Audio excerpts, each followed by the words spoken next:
Boa noite a todas e todos. Eu sei que provavelmente outras pessoas virão, mas em respeito aos horários, a nossa convidada, ao nosso convidado, nós vamos iniciar. Primeiro, eu quero dizer que é um prazer estar aqui como mediadora desta mesa redonda sobre neurodivergências e educação inclusiva. Eu gostaria de fazer a minha audiodescrição. Meu nome é Anaísa.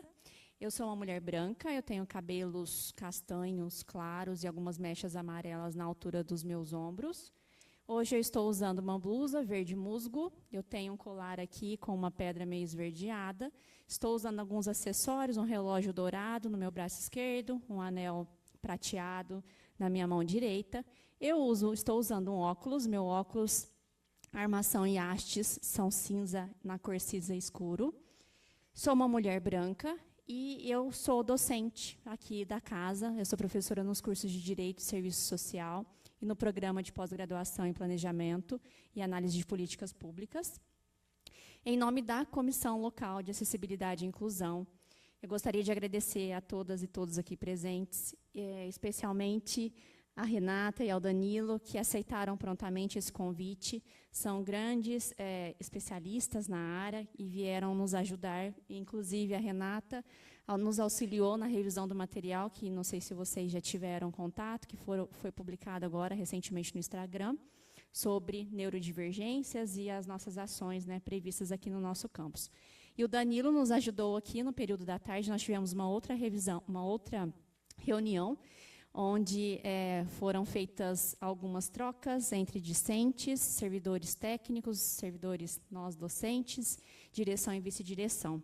E agradeço também à direção do campus e à vice-direção, né, por todo o apoio e por essa iniciativa, né, que estou representando a CLAI. Nós temos um objetivo nessa mesa redonda, que é aprofundar a discussão sobre esse tema, e trazendo diferentes visões. Aqui nós temos diferentes formações, já vou apresentá-la brevemente.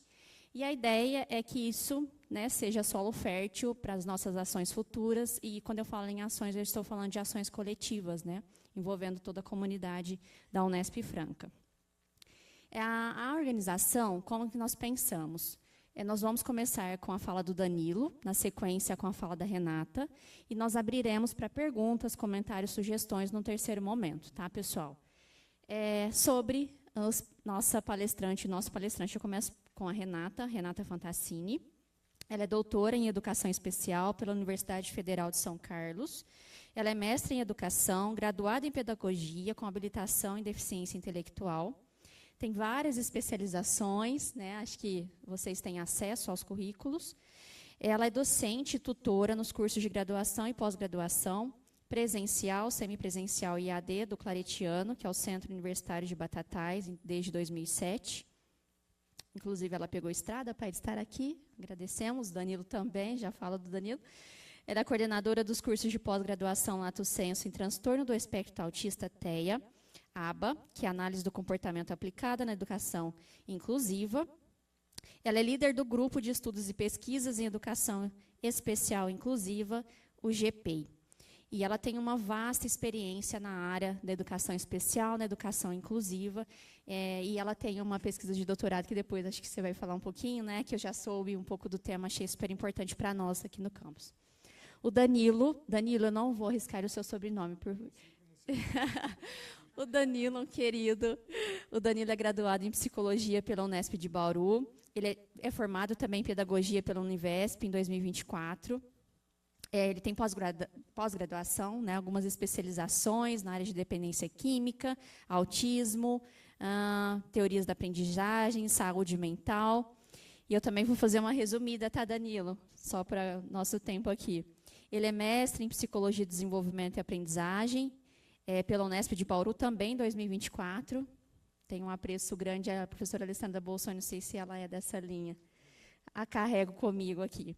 Atualmente, Danilo é psicólogo da Faculdade de Ciências da Unesp Bauru, onde faz parte da gestão técnica psicossocial do NTAPS. Possui experiência em avaliação cognitiva, dependência química, intervenções terapêuticas individuais e em grupos, saúde pública, saúde mental e atenção psicossocial. Então, acho que seguindo, né, que nós combinamos previamente, nós iniciamos essa mesa com a fala do Danilo. Muito bem, é um prazer, né, imenso estar aqui com vocês, ter essa oportunidade de compor essa mesa. Muito obrigado. Obrigado a todos e todas que estão aqui. Começar rapidamente com a minha audiodescrição. Meu nome é Danilo, eu sou um homem cisgênero, de cor branca. Estou vestindo uma camisa polo verde, uma calça jeans azul escuro, né, um tênis cinza e uso óculos. Eu quero pedir licença, porque eu fico mais à vontade se eu ficar aqui na frente, porque eu quero estar perto de vocês, né? Eu quero que isso seja uma troca, e eu só tenho 40 minutos, então eu vou ser um pouco rápido. Pode passar o primeiro slide, por favor. Pode passar o outro, por gentileza. Bom, vamos lá. É sempre legal a gente entender o que a gente quer com esse momento de fala, né? Vejam lá os objetivos. Uma síntese, e quando eu falo síntese, é uma síntese mesmo, um resumão sobre os transtornos do neurodesenvolvimento. Acho super importante a gente entender, nem que de forma bem pincelada, o que é isso. Tá? Por que é importante?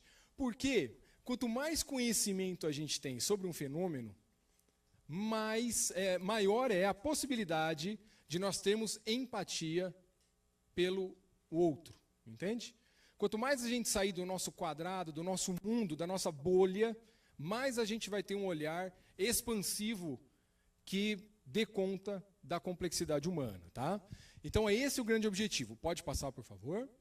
Bom, não dá para falar sobre isso sem a gente entender de onde vem esse termo e aonde que está localizado, né, essas condições que são tidas como transtornos do neurodesenvolvimento. O DSM-5, o texto revisado, ele nos traz alguns nomes de alguns transtornos do neurodesenvolvimento que estão no campo da neurodivergência. Né? Entre eles, nós temos a famosa deficiência intelectual, né? Nós temos os transtornos de comunicação, o transtorno do espectro autista, que é muito conhecido, e vocês podem ver que está vermelho ali, está destacado. Nós temos o transtorno do déficit de atenção e hiperatividade, também está em destaque ali. Os transtornos específicos de aprendizagem, que vocês conhecem, né? As famosas dislexia, descalculia, né? E transtornos motores. E vocês estão vendo lá com alguma sinalização ali, altas habilidades e superdotação. Por que está sinalizado altas habilidades e superdotação? Porque as altas habilidades e superdotação não estão incluídas no DSM-5. Entretanto, os estudos mais recentes mostram que essa condição também está no campo da neurodivergência e também pode trazer algumas dificuldades. Né? Muita gente pensa assim, pô, a pessoa tem altas habilidades, superdotação, a vida dessa pessoa é maravilhosa, com certeza está tudo ótimo. Não é bem assim. Né? E nós temos um outro porém, tá? Que nós temos algumas associações que estão sendo muito estudadas, que é o campo da dupla excepcionalidade. Esse é o campo de pesquisa mais recente nesse meio da neurociência. Né? Nada mais é do que, por exemplo, uma condição da pessoa estar no espectro autista associado à condição de altas habilidades, o que vai deixar o fenômeno muito mais difícil, né, de ser caracterizado. Né? Então, vejam, no futuro, do jeito que andam as pesquisas, provavelmente as altas habilidades de superdotação estarão nas próximas versões aí dos manuais diagnósticos. Tá? Vamos lá, vamos para a próxima. Então, vamos lá, vamos entender como que é a formação de um cérebro típico. Né? Olha que interessante lá. Ó. Isso aqui eu acho que é muito... ajuda muito na compreensão, porque mostra, numa representação de imagem, como que é essa formação neuronal. Né? Nós estamos aqui diante de uma criança, né, e esses quadradinhos mostram a formação neuronal da parte do cérebro específica da linguagem. Tá? Então, pensem só nesse recorte, na parte do cérebro bem específica da linguagem. Vejam só a formação neuronal, gente. A criança acabou de nascer, vocês podem ver poucos neurônios ali, e ainda não tem uma circuitaria neuronal. Os neurônios são bem separados ali, né? Mas, rapidamente, logo no primeiro mês, nós já vemos essa área do cérebro os neurônios se multiplicarem, né? Os neurônios já começam a ficar mais prevalentes ali. Aos 6 meses de idade, você já vê que já existe um conglomerado de neurônios ali, vários neurônios, né? E aí eu quero fazer uma primeira pergunta. Quem aqui é pai ou mãe? Quem aqui tem filho ou gosta de criança? Bom, às vezes faz tempo, né? Mas assim, a gente não é obrigado a saber isso nem a lembrar, tá? Eu não quero deixar ninguém desconfortável aqui, mas... Boa, perfeito. Assim como todos nós, né? A gente está aqui para aprender, né? Ora, se não souber, é melhor ainda. É um aprendizado a mais. O que aconteceu com o seu filho ou sua filha quando ele tinha mais ou menos 6 meses de idade? Você lembra qual que é uma característica de um marco do desenvolvimento que acontece nessa idade no campo da linguagem? Linguagem primitiva, começo da linguagem, bem começo, assim. Geralmente é nesse tempo que eles começam a... exatamente. Soltar aquelas primeiras, né? Aquelas balbucios, aquela coisa que já parece uma palavra, né? E aí, ó, os neurônios já estão, né, preparados ali. Aos 2 anos de idade, né, que aí já tem um linguajar um pouco mais, né, com mais palavras ali, já está uma circuitaria inteira ali, ó, preparada, né? Então vocês podem ver nessa parte da linguagem como que é, né? E isso, todos os cérebros típicos são assim. Pode passar o próximo, por favor? Toda essa circuitaria que vocês viram, né, nessas imagens, mostra como que a natureza é perfeita. O nosso cérebro no nascimento, todos esses neurônios, eles ficam preparados para receberem os estímulos, né? A gente está falando especificamente da linguagem aqui, né, da área do cérebro da linguagem. Se tiver estímulo para essa criança de palavras, de termos, né, de sons, a tendência é a criança imitar isso, né? E cada vez que a criança imita e responde a esses estímulos, esses neurônios eles começam a formar ligações, né? Eles começam a se ligar. E aí começa a formar uma circuitaria. Entretanto, caso não tenha estímulos, se ele viver num lugar, por exemplo, que não tenha ninguém para estimulá-lo, falar, fazer sons, isso não vai ser estimulado. Esses neurônios, apesar de estarem lá, eles não serão estimulados, né? E aí, se eles não forem estimulados, o que vai acontecer? Olha que coisa incrível.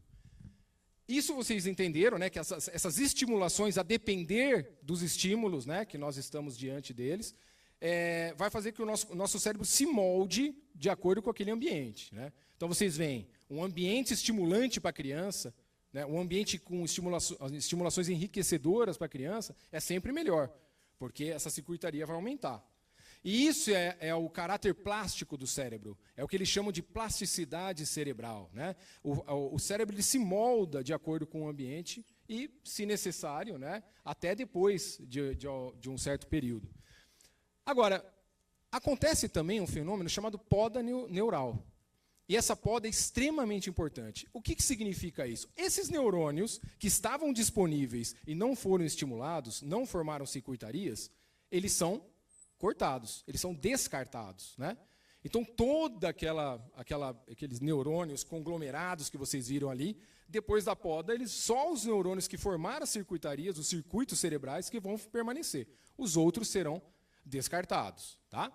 Pode passar. E aí vocês veem isso aqui nesse esqueminha, tá? Vejam que interessante, ó. Uma criança ao nascimento, essa linha pontilhada que vocês estão vendo, né, é a parte da linguagem. Reparem lá, ó, quando a criança nasce, tem poucos neurônios, aí mais ou menos aos 9 meses ali é um pico, né?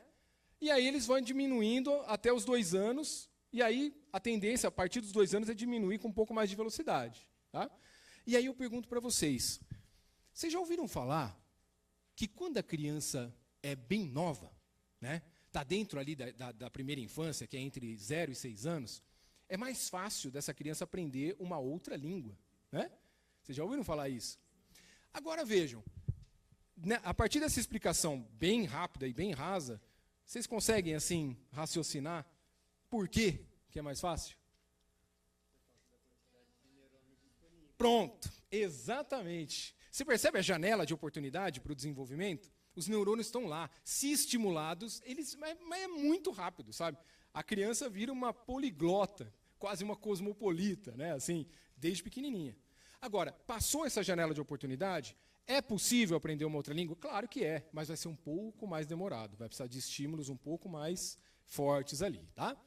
Beleza? Isso aí? Isso é um cérebro típico. Pode passar. TDAH. Vamos lembrar dessa primeira explicação como base de tudo, tá? TDAH, bem rapidamente. Parte frontal do cérebro é a parte que cuida das funções executivas, ou seja, é o maestro das outras áreas do cérebro ali. Tá? Quando acontece alguma coisa, o lóbulo frontal, ele que vai escolher qual área do cérebro será ativada para esse contato com o mundo que nós temos. Tá? Só que no TDAH, a pessoa já nasce, né, com uma formação cerebral atípica. Já é diferente. Porque nessa parte frontal do cérebro, geralmente tem menos neurônios disponíveis, né?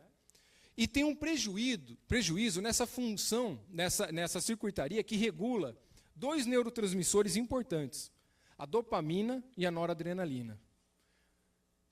São neurotransmissores excitatórios, estimulantes, né? E aí o que acontece? Com prejuízo nesses neurotransmissores, essas áreas do cérebro não conseguem se conectar muito bem. E aí, a pessoa não consegue se autorregular, tem uma dificuldade na autorregulação. Vocês entendem? Se a parte frontal do cérebro não consegue ativar as outras partes de uma maneira como um cérebro típico faria, fica mais difícil, mais custoso, né? Pode passar. E aí pode acontecer esses sintomas, né? Ou ele apresentar uma hiperatividade, ou um déficit de atenção, ou uma dificuldade no controle inibitório, uma impulsividade. Né? O impulso cerebral acontece e ele não consegue, muitas vezes, segurar isso. Né? Pode passar. E olha só que coisa. Né? Olha só que coisa. Quando a gente coloca essa pessoa num meio social, em um mundo que foi projetado para as pessoas típicas, e essa pessoa nasceu atípica, né? Ela não adquiriu isso, ela nasceu assim. Olha o que acontece geralmente nesse esquema. Ela apresenta os sintomas, evidentemente ela vai apresentar, porque ela funciona assim, é o funcionamento natural dela. E aí ela não vai conseguir se sentir pertencente àquele ambiente. Sempre vai ter alguma coisa errada, a pessoa vai se sentir diferente em todos os sentidos. E muitas vezes vai ser julgada pelos pares, né, por ser diferente. E isso pode levar ela a vários problemas. Primeiro, se a pessoa é muito impulsiva, pensem comigo pela lógica, se a pessoa é muito impulsiva e ela comete algumas ações impulsivas, pessoas assim, vamos dizer assim, mais certinhas, vão sempre julgá-la, falar mal e etc. Só que as pessoas que têm condutas inadequadas muitas vezes, pessoas, né, que têm caracterização de delinquência, etc., vão achar aquilo o máximo. E ela vai se sentir aceita e compreendida, muitas vezes, por esse tipo de pessoa. Né? E aí pode ser que isso possa contribuir para que ela vá para um caminho meio ruim, de ela só se sentir pertencente em lugares, por exemplo, que tenha padrões de comportamentos inadequados, delinquências. Né? Evasão escolar. Às vezes a escola é um lugar que ele não se sente pertencente, não se sente compreendido e evade. Isso é muito comum no TDAH, infelizmente. Questões relacionadas a substâncias psicoativas, né? Às vezes, o uso de álcool em excesso, o álcool é um depressor, né, do sistema nervoso central, ele pode sentir um conforto. E pior, às vezes, quando ele faz uso de estimulantes, por exemplo, de cocaína ou cafeína em excesso, essas substâncias elas vão regular o nível dopaminérgico. Né? E ele vai se sentir melhor, muitas vezes, quem tem TDAH. E aí eles podem ficar dependentes dessa substância. Então perceba como é uma questão muito complicada. E tudo isso, gente, eles pensando em se adaptar à sociedade. É uma tentativa do indivíduo se adaptar a uma sociedade que não o compreende e o julga sem saber que ele nasceu assim. Né? E é claro que quando acontece isso e nada dá certo, e geralmente não dá certo, vem uma questão grave também, que é a pessoa se sentir extremamente ansiosa, deprimida, inadequada. Isso pode trazer prejuízos importantes. Pode passar, por gentileza. Quando a pessoa consegue, né, superar tudo isso com o TDAH, muitas vezes ele entra nesses processos de exaustão. Porque para ele conseguir mascarar esses sintomas é muito custoso, sabe? É muito difícil, exige muito esforço. Então, às vezes, a pessoa está super animada, super feliz, todo mundo gosta dela, e sem mais nem menos, a pessoa fecha a cara e vai para um canto assim. E aí a pessoa fala, mas que não estou entendendo, por que isso está acontecendo? Isso não é normal, né? O que está acontecendo? E, na verdade, isso tudo é resultado de um esforço da pessoa mascarar algo para tentar se encaixar no mundo, ser compreendido, e mesmo assim, muitas vezes, não dá certo, né? Pode passar. E aí, as pessoas que conseguem o diagnóstico e buscam tratamento, muitas vezes são necessários, né? O uso de neuroestimulantes, de forma controlada, evidentemente. Aqui tem alguns exemplos deles, vocês conhecem, né? Infelizmente, isso aqui muitas vezes é usado de uma maneira muito inadequada, mas quem tem TDAH clássico e precisa mesmo, muitas vezes, disso, isso pode vir, desde que, né, usado da maneira correta, pode até ajudar. Pode passar, por favor. Antes de falar de TEA propriamente dito, deixa eu só fazer um parênteses. Vocês entendem assim que, quando eu falo estímulo e tudo mais, eu estou falando do nosso contato com o mundo, né? E o nosso contato com o mundo, ele se dá através dos... Quem falou? Eu ouvi alguém falando sentidos aí, quem foi? Boa! Dos nossos sentidos, né? Da parte sensorial. Todo o contato do mundo vem disso. Então, pensem, todos esses estímulos que eu falei vêm dos nossos sentidos, de todos eles. Então, são estímulos múltiplos que acontecem, né, simultaneamente aí. E aí, por que eu falei da questão dos sentidos? Porque quando a gente entra pro TEA, né, a gente entra para um patamar que, às vezes, a gente não conhece profundamente. A gente conhece o TEA nível 1, né, de alta funcionalidade e tal, mas, na verdade, assim, existe uma associação com déficit intelectual em bastante casos de TEA. Na verdade, a maioria deles. Né? Os TEAs mais graves, né? Nível 2, 3, muitas vezes estão associados a um déficit intelectual. E convulsões acontecem em muitos casos também. Aqui está na casa dos 33%, não é incomum. Tá? Pessoas com TEA, principalmente na fase da infância, ter essa questão das convulsões, né, de convulsões, epilepsias e tudo mais. E é bom lembrar também que não existe um marcador biológico, tá? Não tem um exame de neuroimagem que a gente faz, ainda não tem pelo menos, e que a gente fale, bom, através desse exame essa pessoa tem critérios para TEA. Não existe. O que existe são exames clínicos. Então a gente vai ver a história pregressa do indivíduo e vai ver se ele se encaixa nesse funcionamento, nesse desenvolvimento cerebral atípico, semelhante com o que acontece com o TDAH, né? E aí, no TEA, é importante lembrar, se não tiver essas características de comportamentos repetitivos, interesses restritos e déficits sociais, né, dificuldade de socialização, já não dá para entrar muito bem nesse tipo de funcionamento. Pode passar. E aí, as pesquisas mais recentes nos trazem uma explicação, no caso específico do TEA, que é muito interessante. Lembra da poda neural que eu falei para vocês? Eles estão tentando estudar, porque eles chegaram a algumas conclusões, em alguns ensaios, que, no caso do TEA, como é o desenvolvimento atípico cerebral, essas podas não acontecem da maneira como deveria acontecer. E aí, o que acontece na prática? Os estímulos que o lóbulo frontal capta e joga para a área específica do cérebro, e você consegue filtrar essa área, tipo assim, se eu quero focar em um estímulo só, eu, no cérebro típico, eu consigo focar. Mas a pessoa com TEA não consegue.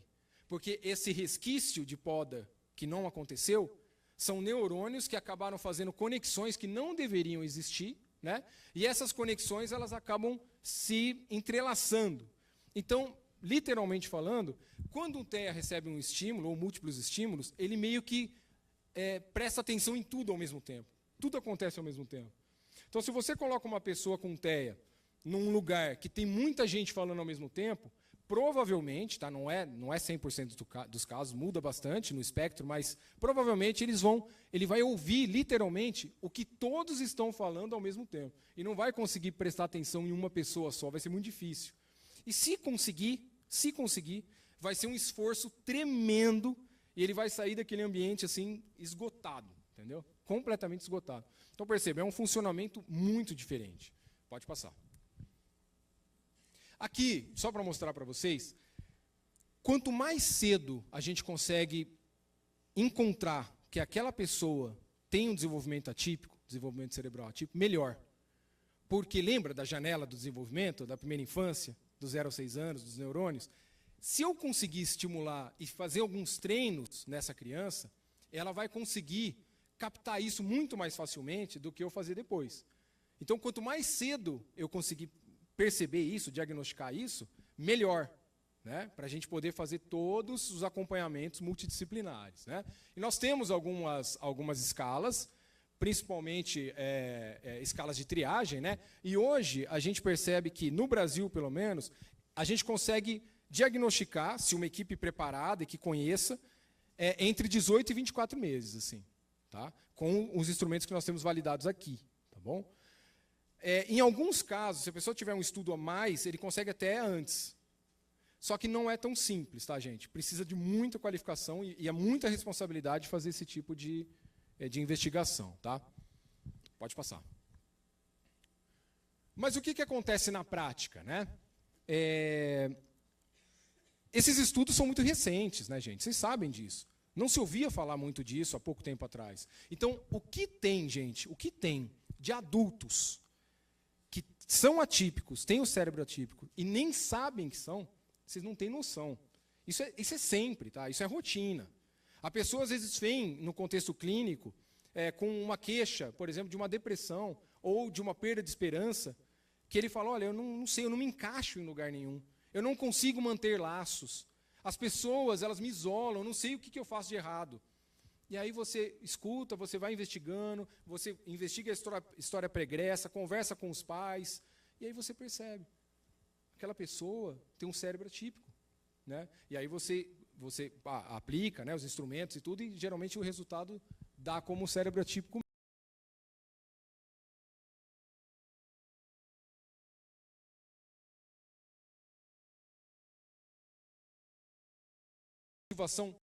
Também serão atípicos, claro.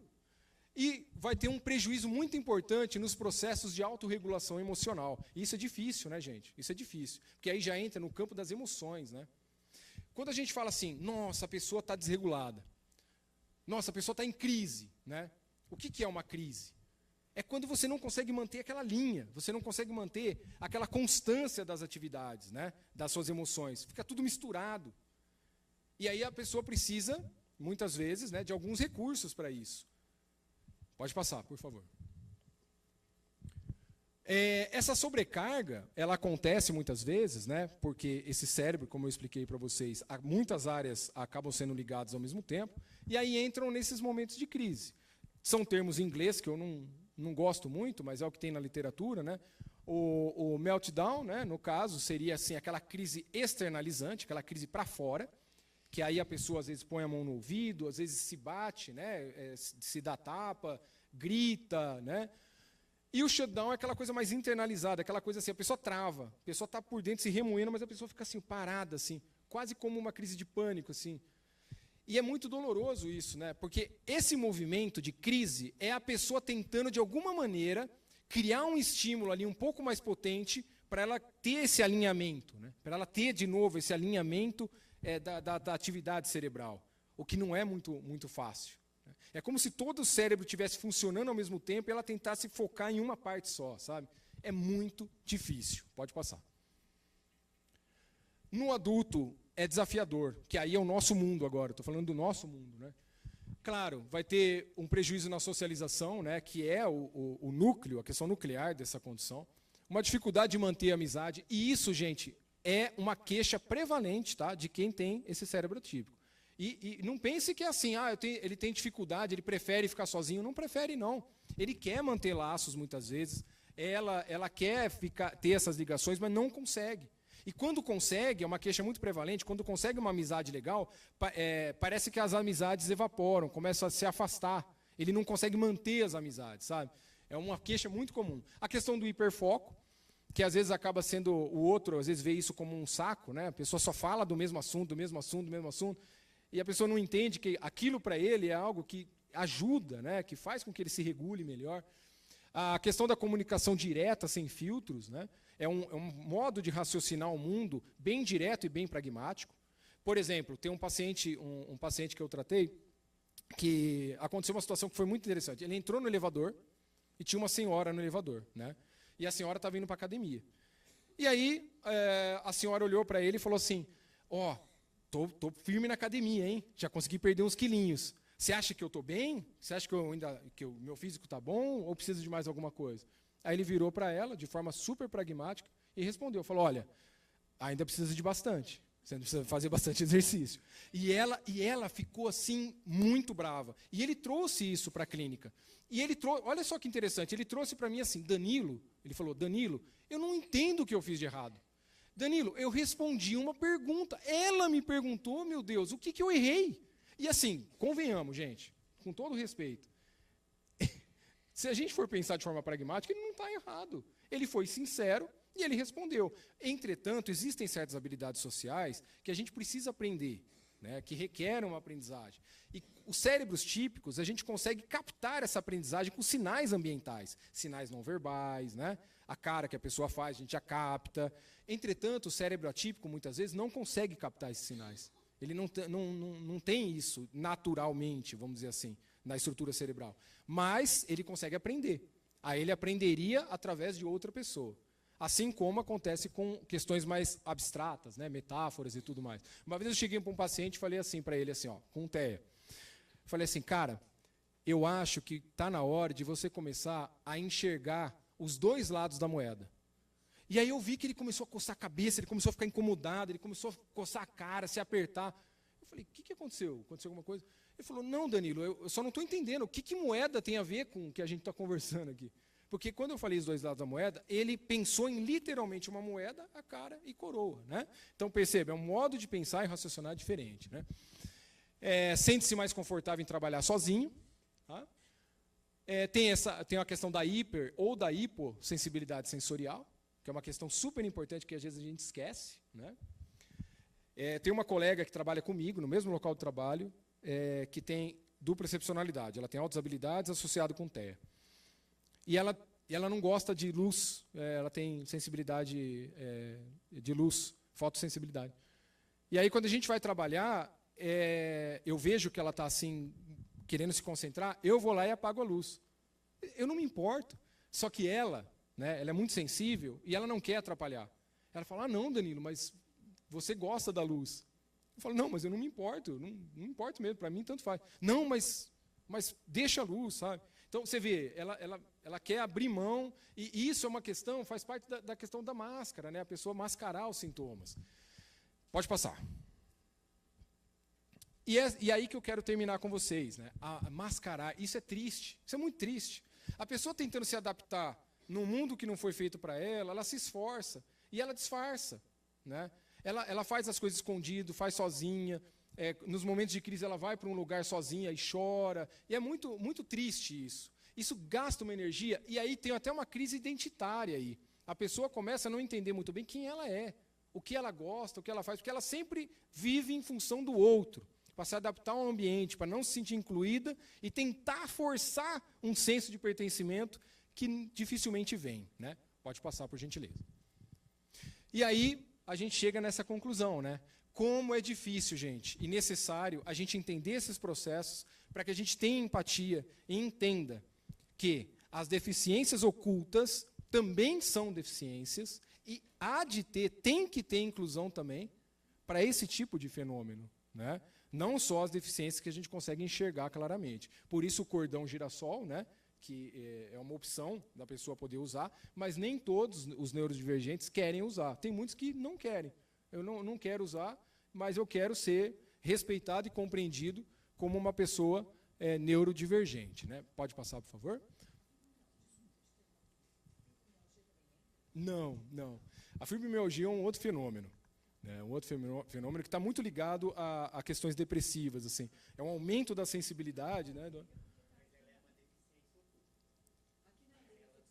Não, sim. Sim, eu achei que você estava falando da neurodivergência. Não, porque, sim, desculpa, porque a gente está falando de neurodivergência, mas a deficiência oculta tem outras, muitas condições, né, que está para além do espectro da neurodivergência. Né? Desculpa, eu não tinha entendido a pergunta. Mas assim, não tem problema, tá? Eu quero que vocês entendam que, apesar de tudo isso, há de ter uma solução, tá? Faz de conta, tá? Agora vamos dramatizar aqui, vamos fazer uma brincadeira. Faz de conta que eu sou um ótimo professor, tá? Um professor que sabe da importância da inclusão, sabe desses fenômenos, mas que, ao mesmo tempo, eu tenho uma metodologia de ensino fantástica. Minha metodologia é uma metodologia que nunca falhou. Eu estou aqui há muito tempo, gente. Eu estou aqui há muito tempo. Vários alunos e alunas já passaram por mim, e eu tenho vários alunos e alunas assim em lugares incríveis no mundo inteiro, e eu nunca tive muita dificuldade em ensiná-los. Né? E eu vou mostrar para vocês isso, vou mostrar isso para vocês na prática. Se a gente considerar isso aqui como um aluno, né? Vou mostrar para vocês. Vamos supor que a linha de chegada para todos os desafios da vida que esse aluno tenha, seja aqui, nessa parte aqui. O aluno ele chega na universidade e a gente vai contribuir para a formação dele, né? Para ele ser uma pessoa que vai superar os desafios da vida. Só que do jeito que ele chega, ele não vai conseguir superar, veja. Não chega tão longe. Ele acaba. Só que vejam bem, vejam bem. Se eu pegar e usar o meu método, olha o meu método de ensino, minha metodologia, que interessante. Eu pego o aluno, né? Eu vou ensiná-lo um pouquinho ali sobre algumas coisas. Eu vou ensinar sobre algumas coisas da vida. Eu vou associar essas coisas da vida com a matéria que eu ensino, né?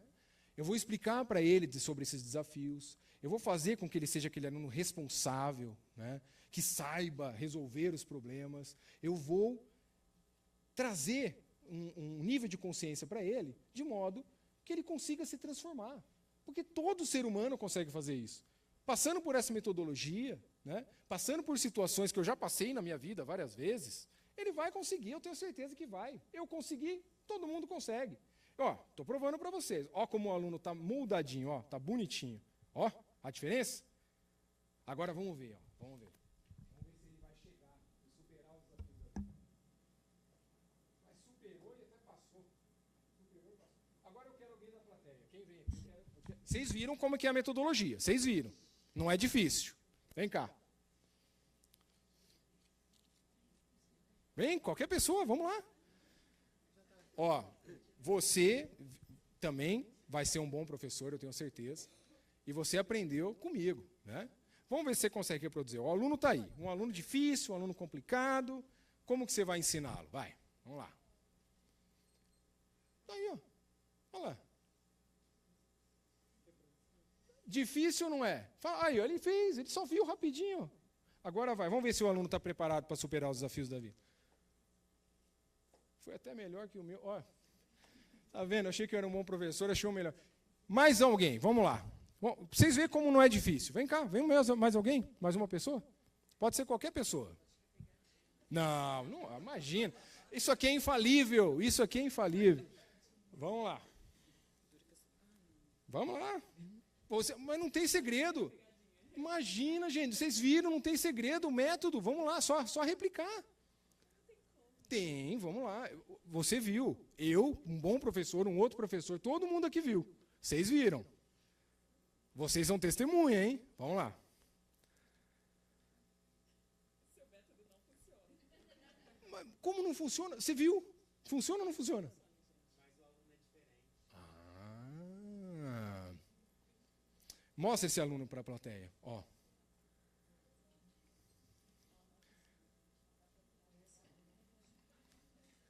Entretanto, se a gente pensar em formas inclusivas, né, em alguma opção de uma metodologia que realmente dê conta, e esse aluno consegue, porque senão não estaria aqui, a gente consegue resolver isso. Quer ver? Vamos lá.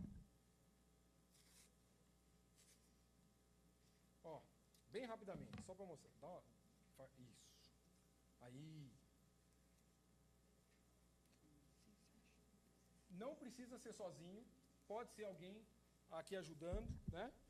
Pedindo ajuda para alguém que tem esse conhecimento, ganhando esse conhecimento, entendendo que esse fenômeno pode ser muito mais amplo do que aquele que a gente está acostumado a lidar. Isso é inclusão, gente. Isso é sair da bolha, né? Olha lá, ó. Vamos lá. Vamos ver se esse aluno está preparado agora. Muito bem. Muito bem. Parabéns. Isso, gente, é para vocês perceberem Obrigado.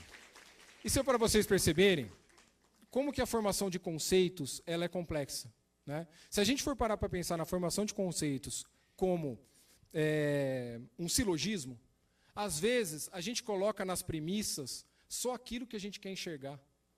A gente não coloca nas premissas as coisas que a gente tem que aprender, né? Vejam, eu provei para vocês, se eu colocasse na premissa maior e na premissa menor, todo aluno consegue aprender. Eu sou um bom professor. Eu ensinei minha metodologia para o outro professor e ele conseguiu fazer o aluno aprender, eu posso chegar numa conclusão falsa de que se eu ensinar do jeito que eu sempre ensinei, sempre vai dar certo, e se o aluno não aprender, porque ele não quer. Entendeu? Mas não é por aí. Vocês viram que tem aluno que é diferente. Tá? Carl Gustav Jung disse assim: conheça todas as teorias, domine todas as técnicas, mas ao tocar uma alma humana, seja apenas uma alma humana. Vocês querem aprender sobre neurodivergência? Não precisa ficar procurando, não, esses estudiosos, pessoas assim aprofundadas. Ninguém precisa ser neurocientista aqui. Basta a gente chegar para uma pessoa neurodivergente e perguntar, e conversar, e tentar entender um pouquinho o lado dela, que é um funcionamento cerebral diferente do nosso. Tá? Esse é um primeiro caminho muito bom. Pode passar? E é isso. Ao final, eu mostrei aqui o vocalista do Coldplay, ele num show ao vivo, vocês encontram facilmente no YouTube, na camiseta dele está escrito assim, ó, todo mundo é um alienígena em algum lugar. Isso é a mais pura verdade, gente. Muito obrigado.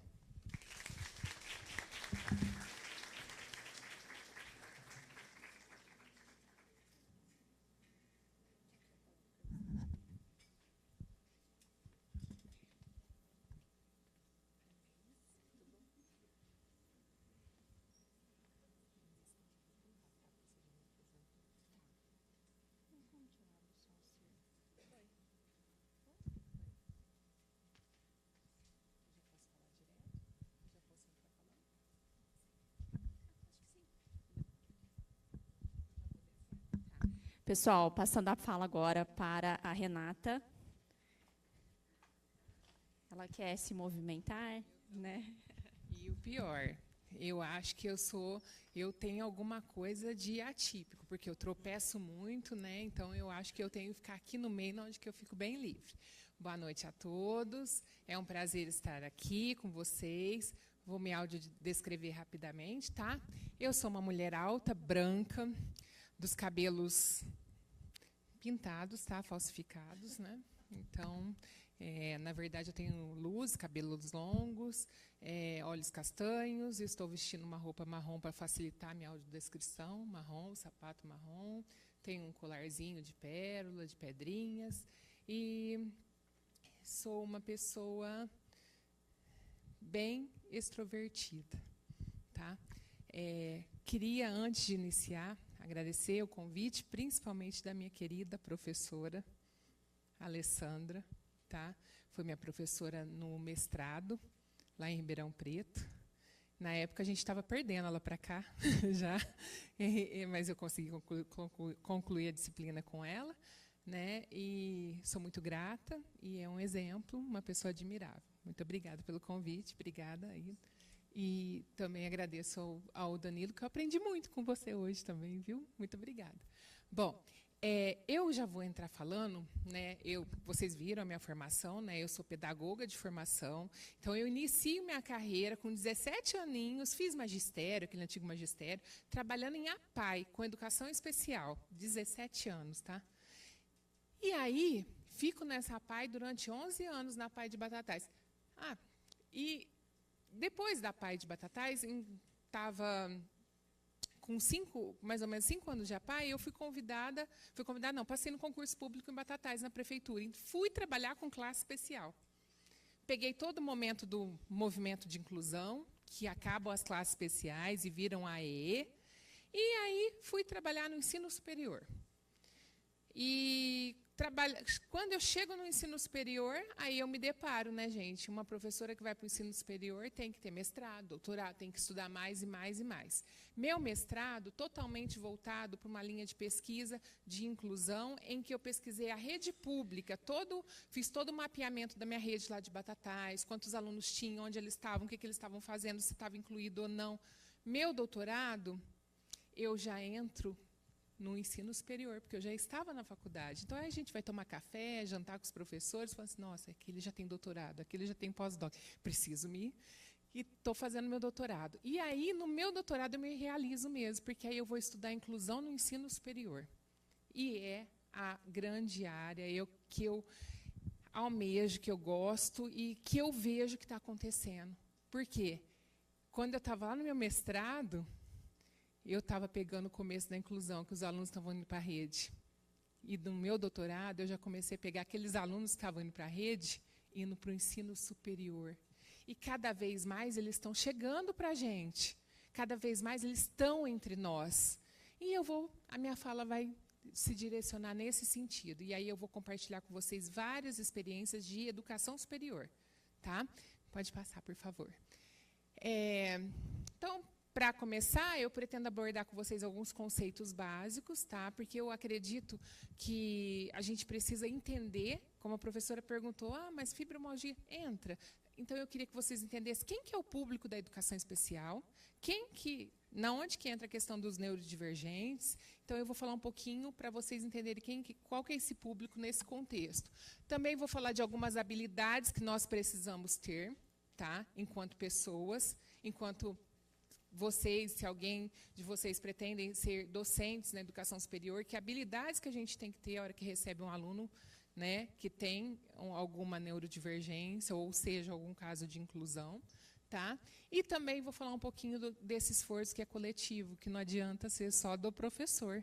Né? Mesmo que vocês não sejam professores, vocês vão trabalhar em outras áreas, serviço social, jornalismo, direito, vocês precisam ter essa visão ampla, porque as pessoas com deficiência, esse público-alvo, não chega só para a escola.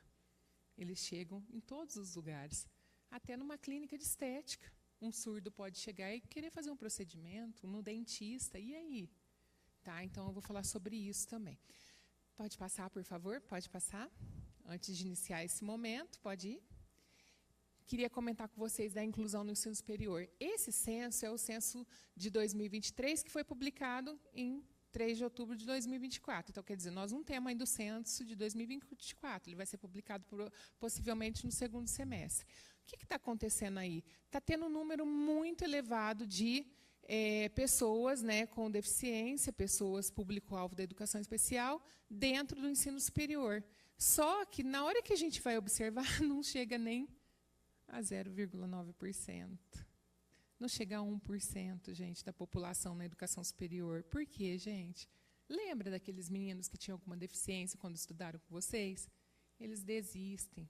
A maioria fracassa, porque a escola não está preparada para essa neurodiversidade. Tá? Pode passar? E aí, olha lá, a quantidade que a gente tem hoje. Hoje, a maior quantidade de pessoas com deficiência na educação superior são as pessoas com deficiência física, lá 36 mil, né? Pessoas de baixa visão, intelectual, transtorno de espectro autista, depois deficiência auditiva, depois as altas habilidades, cegueira, surdez, surdo-cegueira, por último. Mas o que eu quero comentar com vocês? Por que a deficiência física é a maior?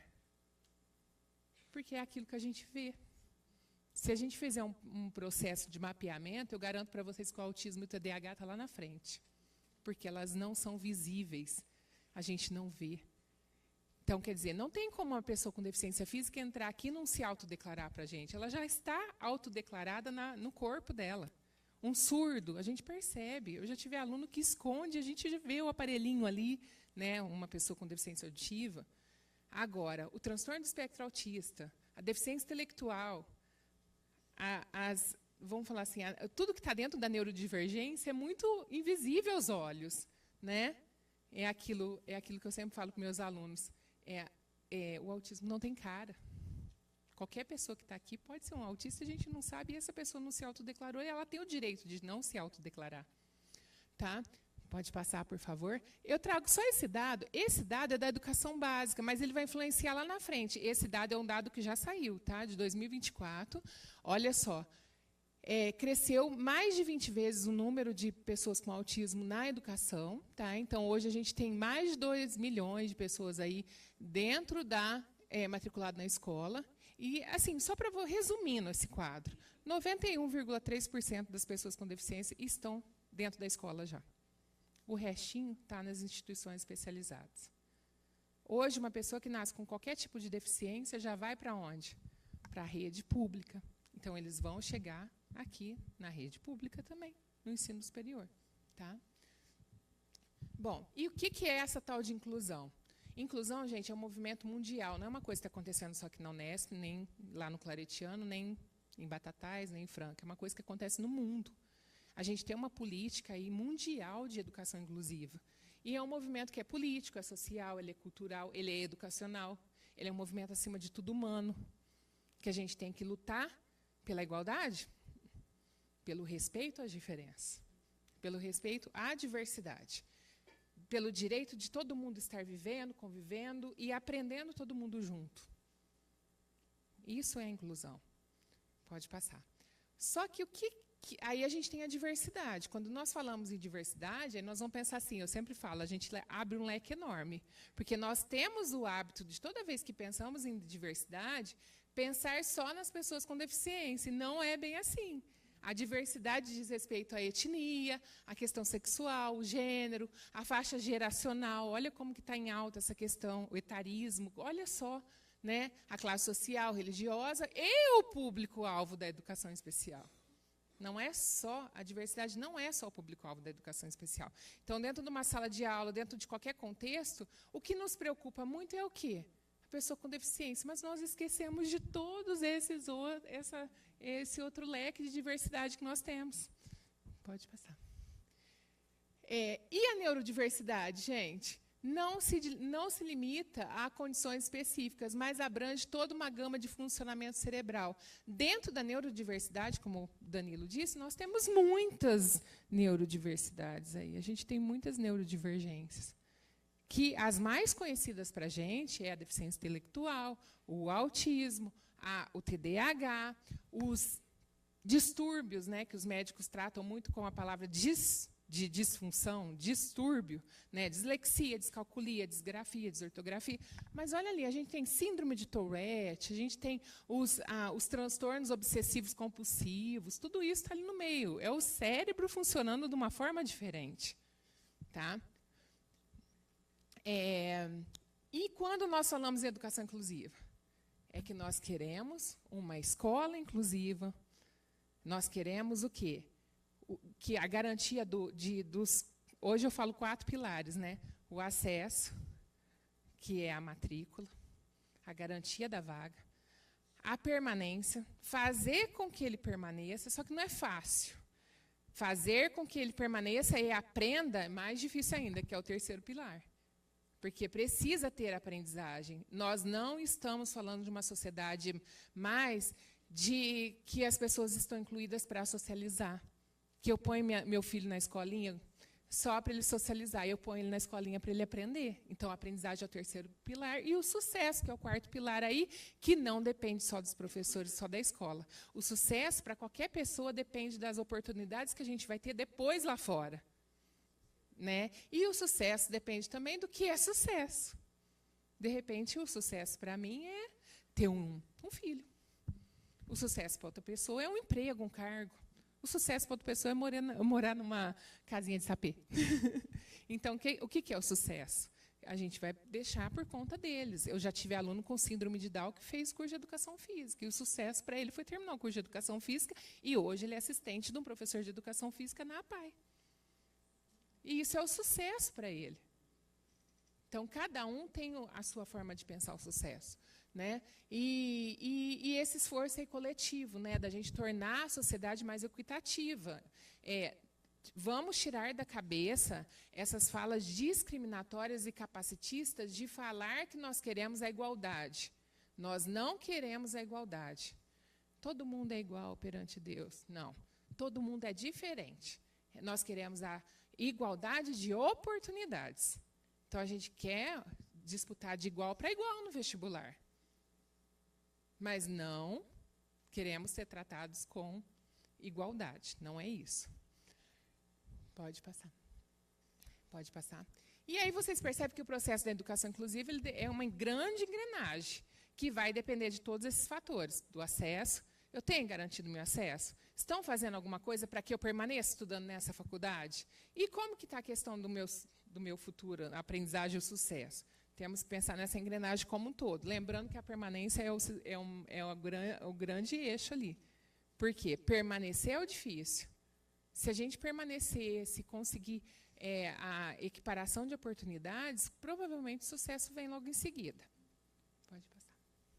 Vocês vão perceber que eu coloco muita imagem para poder ajudar, tá? Porque eu acho assim, cada um tem o seu estilo de aprendizagem. Uns aprendem só com a voz do professor, outros aprendem visualmente, então eu uso muita imagem, tá?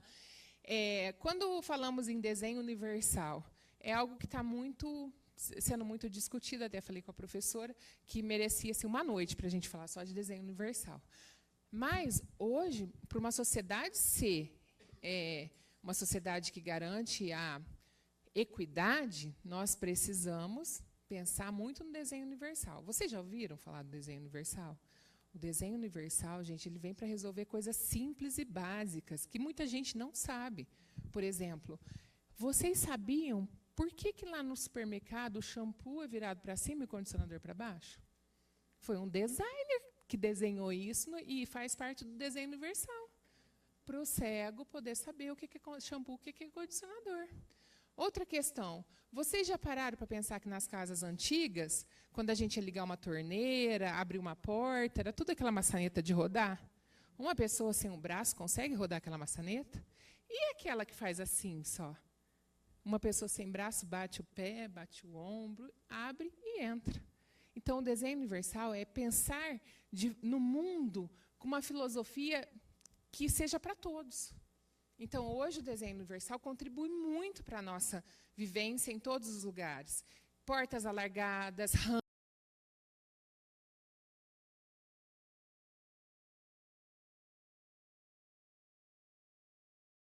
mesmo, para garantir o quê para as pessoas? O direito de ir e vir, a acessibilidade.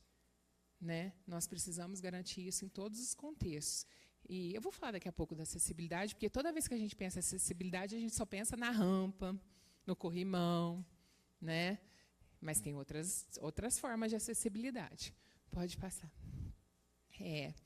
Aí eu trago esse conceito só para definir para vocês, mas presta bem atenção nesses dois conceitos. Igualdade. Eu trato todo mundo igual, então vou fazer de conta que aquele menininho tem nanismo. Eu estou tratando todos iguais. E aí? Eu estou ajudando ele?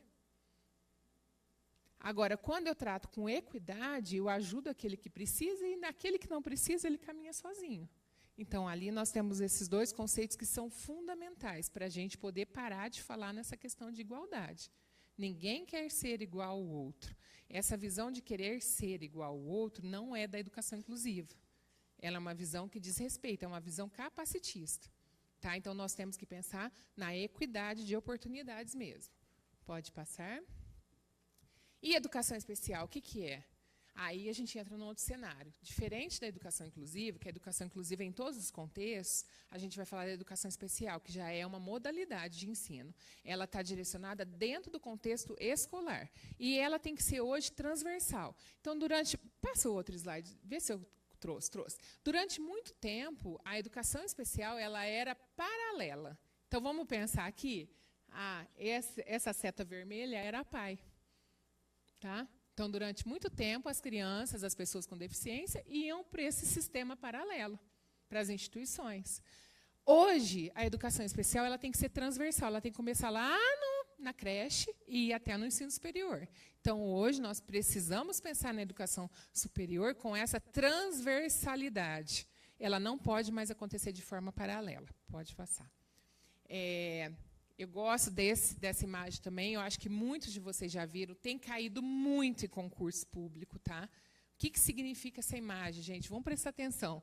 Primeiro, se a gente pegar a história da educação especial, das pessoas com deficiência, eles foram, durante muito tempo, excluídos do sistema escolar, do sistema educacional. Lá na Grécia Antiga, nem se pensava na pessoa ir para a escola, porque ela tinha um defeito na aparência. Então, elas viveram muito tempo um período de exclusão.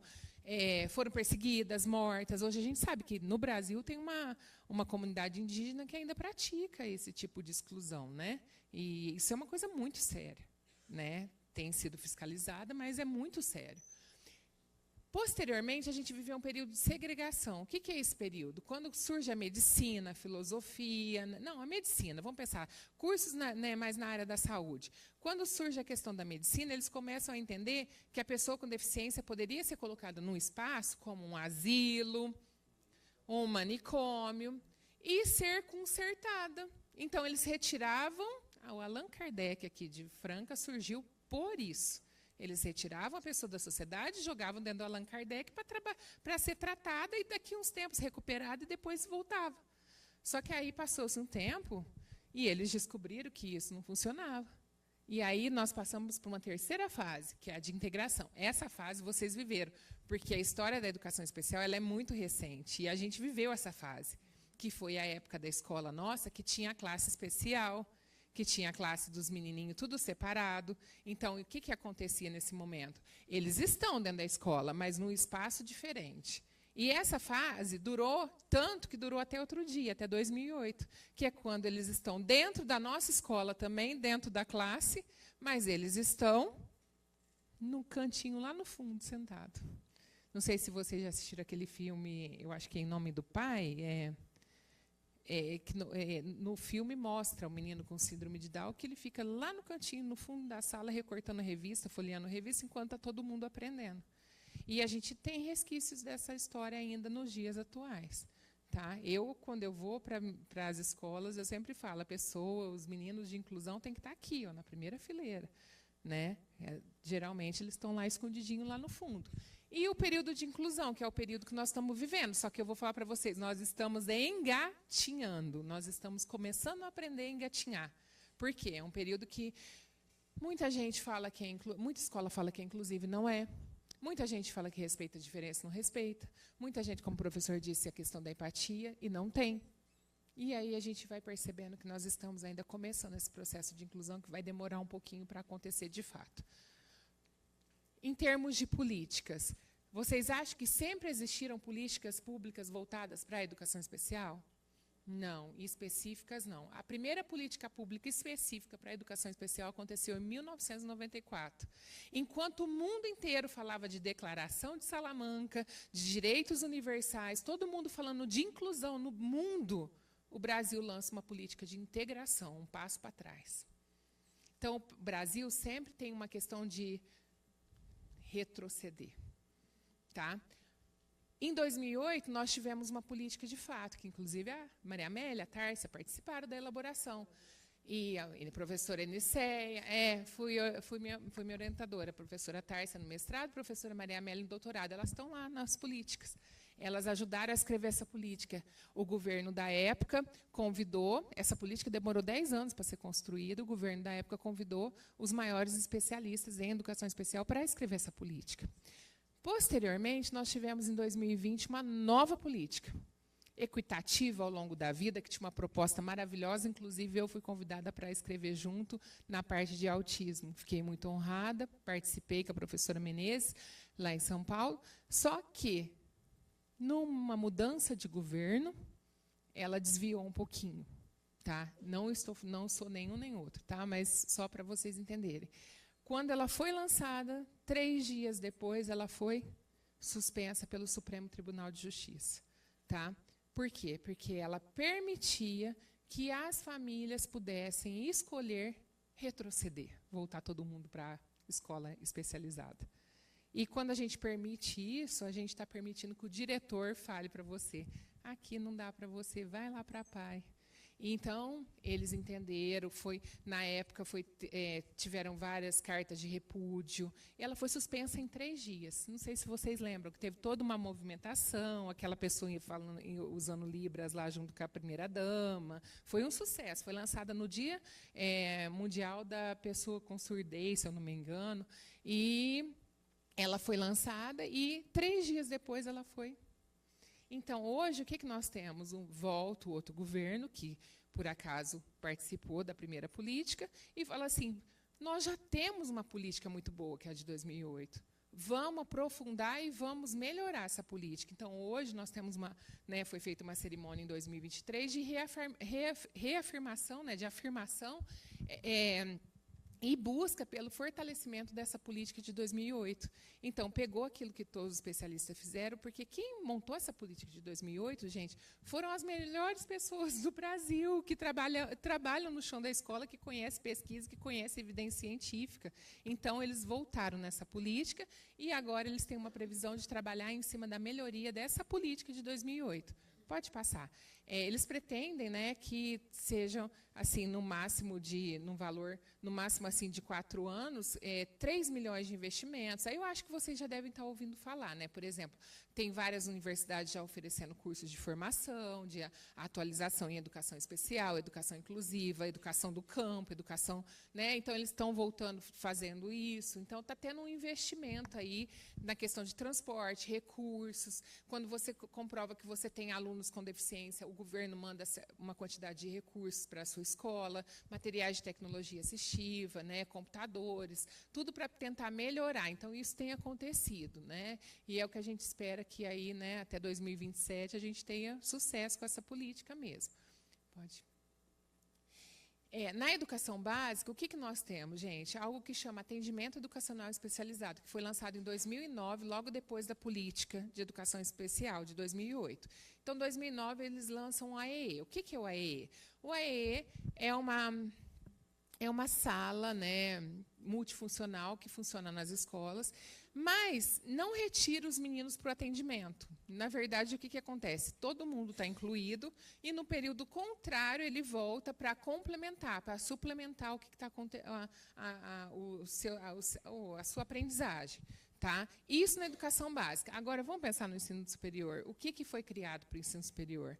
Os núcleos de acessibilidade. No ensino superior, nós não temos uma sala que vai atender a pessoa no período contrário. Geralmente, vocês são trabalhadores ou não, mas que no período diurno estão fazendo alguma coisa e vêm para a faculdade no noturno. Então, não tem essa proposta de atender no período contrário. Mas tem uma proposta de acompanhamento, que aqui vocês chamam de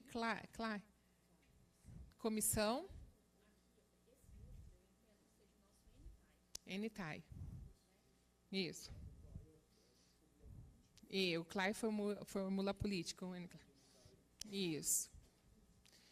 Nós trabalhamos, em 2005, o governo lança um documento, o programa Incluir. Esse programa é um programa de inclusão e acessibilidade. Então, ele ordena o quê? Que todas as instituições públicas lancem programas de núcleos de acessibilidade. Aí vem em cada formato. Por exemplo, na onde eu sou a coordenadora, em Ribeirão, é o NAD, é o Núcleo de Apoio ao Discente. Lá no Claretiano, onde eu trabalho, é o Núcleo de Acessibilidade mesmo e Inclusão.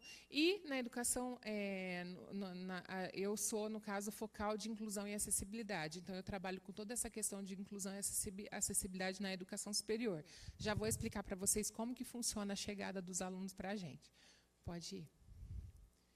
Aí nós temos esse núcleo de acessibilidade, só para vocês entenderem, e tanto o núcleo como esse setor que cuida das políticas, toda vez que tem uma visita do MEC, ele é avaliado. O Ministério da Educação olha muito para isso. Hoje já está dentro dos instrumentos de avaliação.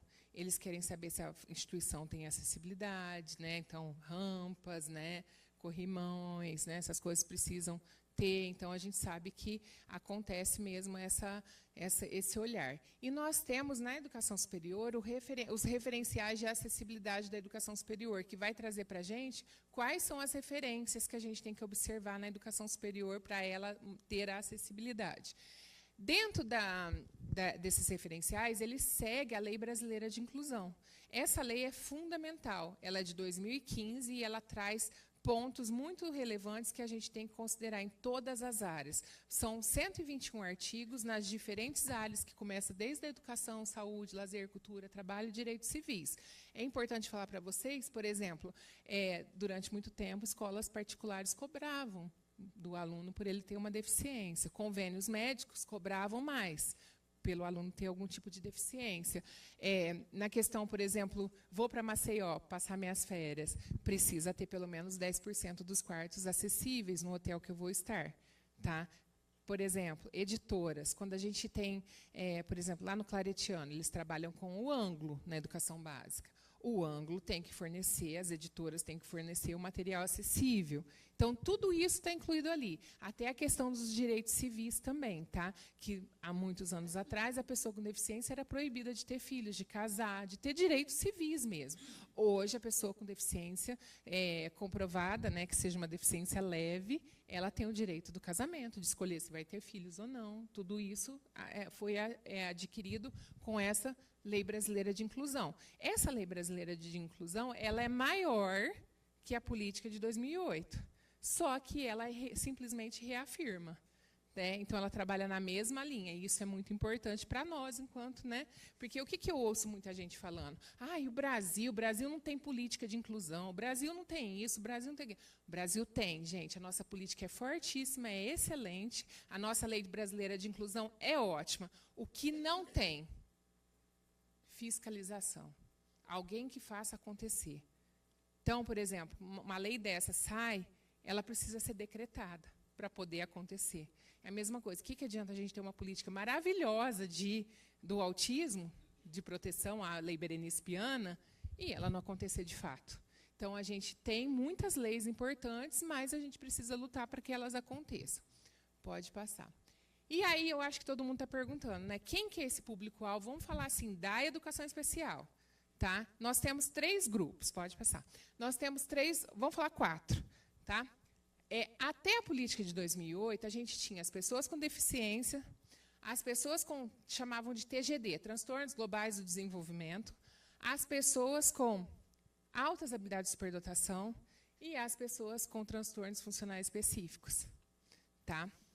Só fazendo parênteses. Altas habilidades de superdotação não está lá no manual que o professor falou. E não está no CID também, porque não é considerado uma doença. Só que eles já estão estudando para colocar dentro do DSM, por quê? Para ter garantido os direitos, né, como o autismo teve. Durante muito tempo, o autismo ficou jogado para lá e para cá e não tinha direito. Por quê? Quem tinha direito, na verdade? As pessoas com deficiência só. O restante não tinha direito nenhum. Passada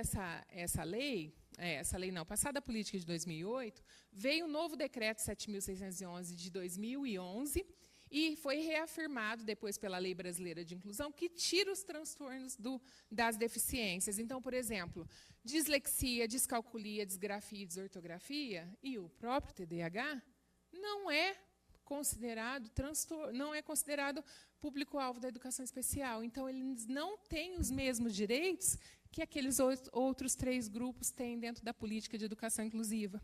Então, o que aconteceu? As escolas pararam de atender esses alunos e eles ficaram à margem.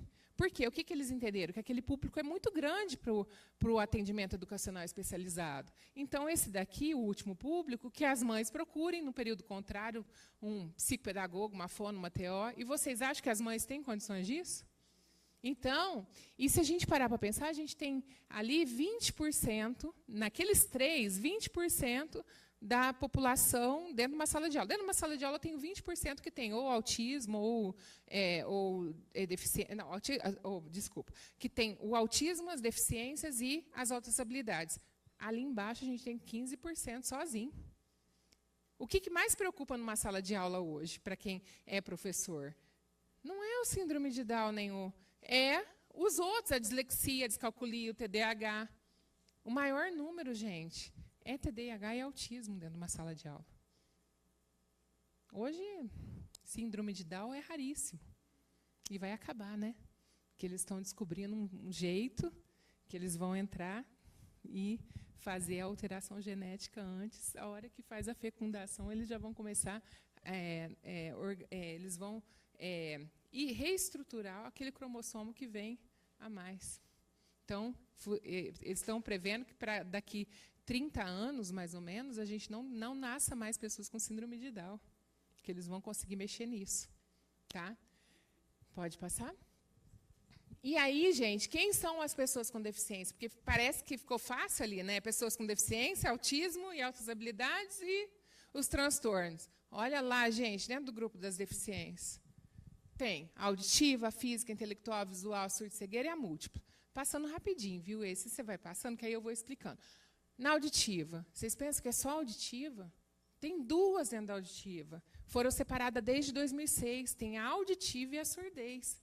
A auditiva tem algum resíduo, pode usar um aparelho. Meu avô era auditivo, porque ele tem uma perda.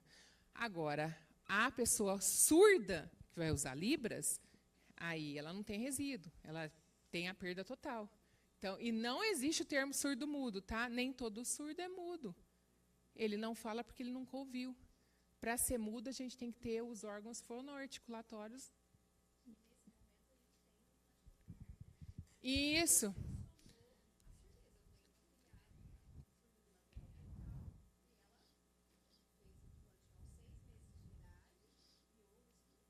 Isso, só que aí a gente abre um parênteses. O implante coclear é uma revolução da tecnologia, mas não funciona para todos. No próprio jornal, se eu não me engano, tem uma reportagem no Jornal da Tarde, da Globo, e aí, se vocês quiserem pesquisar depois, tinha a criança, pequena, assim, de 1 aninho, mais ou menos, a mãe, que era uma adolescente, e o pai, que era mais idoso. Para a mãe e para o idoso, não resolveu. Por quê? Porque você já vivenciou aquilo. Quanto mais demora, não funciona. Então, o implante é para aqueles que têm condições o mais rápido possível. E falando em termos de SUS e de Brasil, isso demora e muitas vezes não funciona. Tá? Pode passar? Dentro da deficiência física, gente, olha lá, tem muita coisa. Tem, monoplegia, hemiplegia, paraplegia, tetraplegia, amputação, gigantismo, nanismo. Tudo é deficiência física. Esses 2 últimos entraram em 2006 também, não eram considerados. E, fora isso, a gente tem a paralisia, tetraparalisia, porque tem uma diferença. Né? Exatamente. Tá? E a amputação, né, que entrou também. Né? Pode passar. Dentro da deficiência intelectual, todo mundo só pensa no deficiente intelectual, síndrome de Down. Olha lá, gente, o tanto que tem. A gente tem síndrome de Down. Aqui na nossa região, vocês sabiam que depois que veio a questão da cana para a nossa região, o maior número de síndrome é a síndrome do alcoolismo fetal? O Dr. Pina, do HC da USP, fez uma pesquisa na nossa região, ali, Ribeirão Preto, Batatais, Orlândia. Ele fez essa pesquisa e, na pesquisa dele, deu que o maior número são crianças com SAF, síndrome do alcoolismo fetal, que causa automaticamente o quê? A deficiência intelectual. Outra questão importante, a microcefalia, que não afetou tanto a gente aqui, mas lá no norte, né, no Nordeste, afetou bastante por volta de 2010. Até participei de vários congressos sobre microcefalia. Mas, lembrando, não é o Zika vírus só que causa microcefalia. Tem muita criança que nasce com microcefalia por conta de uma má formação dentro da mãe mesmo. Né? Então, pode acontecer. Então, não é toda vez que vocês verem alguma criança com microcefalia, a mãe não foi picada pelo mosquito, não. Principalmente na nossa região. Lá em cima, sim. Lá em cima, vocês podem perguntar, que a maioria vai falar, eu tive Zika vírus na gravidez. Tá? Pode passar? Aí, na deficiência visual, olha lá, gente. Baixa visão, cegueira e a visão monocular. É muito, né? Vamos lá. Surdo-cegueira. Surdo e cego ao mesmo tempo. Faz uso de Tadoma. No Brasil, só 2 chegaram na educação superior. Raríssimo. Então, quando a gente fala que tem um surdo cego na faculdade, gente, é uma coisa muito... Porque é na mesma proporção, surdo cego. É muito difícil. É a pior das deficiências que existe. Né? E eles fazem uso do Tadoma, né? A Libras na mão. Né? Ou, por exemplo, a questão das cordas vocais. Né? Naquele filme da Anne Sullivan, mostra pôr a mão na boca. Mas como que a gente vai vir aqui na palestra do Danilo e ficar com a mão na boca dele? Então, eu posso pôr a mão aqui nele. Né? Posso pôr a mão aqui, posso pôr a mão aqui. ou posso sentar do lado e ir explicando o que o Danilo está falando, e alguém vai colocar, e a pessoa surdo-cega põe a mão na minha garganta e ela vai sentindo pelas vibrações. Mas é muito raro. Só para vocês terem uma ideia. Se a gente precisasse ter uma intérprete aqui, a intérprete tem que trocar de intérprete de 30 em 30 minutos. Quantos minutos vocês acham que o Tadoma troca? 5 em 5 minutos. E ganha muito bem quem tem Tadoma. Mas é raríssimo. Tá? Pode passar. A deficiência múltipla, que é a presença de mais que uma deficiência. Então, a pessoa que tem física intelectual, auditiva e física, né? A presença de mais que uma deficiência associada, pode passar. O segundo grupo, TGD, né? Transtornos globais do desenvolvimento. Teve uma com o DSM-5, né? Ele teve, hoje eu até trouxe o atualizado, mas foi no DSM-5 de 2013, né? Ele já entrou dentro dos transtornos do neurodesenvolvimento. E o autismo, hoje, ele tem a Lei Berenice Piana, e ele é reconhecido dentro do quadro das... não é uma deficiência e não é uma doença, mas é reconhecido como deficiência para direitos legais, tá? Para ter suporte. Pode passar. Com o autismo, como o Danilo disse, pode vir também as comorbidades. Tá? Então, muitas vezes, as mães, assim, os relatos que a gente tem lá em Batatais, nós temos um movimento de pais de crianças com autismo. Muitas mães relataram para a gente que elas descobriram que o filho era autista porque ele teve uma crise epilética. Então, às vezes, foi para o lado da epilepsia, foram investigar, aí já descobre que tem um autismo. Então, às vezes, pode ser um primeiro sintoma, né, uma primeira... Mas tem crianças, por exemplo, vocês já ouviram falar de criança? Ai, meu filho já sabe ler e escrever, ele tem 1 aninho, 2, já está lendo, já fala inglês. A questão da hiperlexia. E aquilo que o Danilo falou, quando não entra nas características, pode ser qualquer um desses separadamente. Muitas vezes, hoje, tem estudos mostrando para a gente que muita gente tem transtorno de integração sensorial e não autismo. E aquele médico que bateu o olho, diagnosticou e já falou que era autismo, ele entrou dentro do quadro de autismo. Mas vai descobrir só o transtorno sensorial. Então, a gente precisa estar atento a essas comorbidades, porque, geralmente, o que os estudos mostram para a gente, né, Danilo, que 75% tem a deficiência, alguma deficiência associada, e 25% tem altas habilidades ou superdotação. Então, é um número grande, 25% também, se a gente considerar. Tá? Pode passar. Dá mais um cliquezinho. A professora Alessandra até falou, Renata, na hora você explica isso, porque antigamente o autismo era classificado daquela maneira. Autismo atípico, de alto funcionamento, síndrome de Asperger, autismo ecolálico.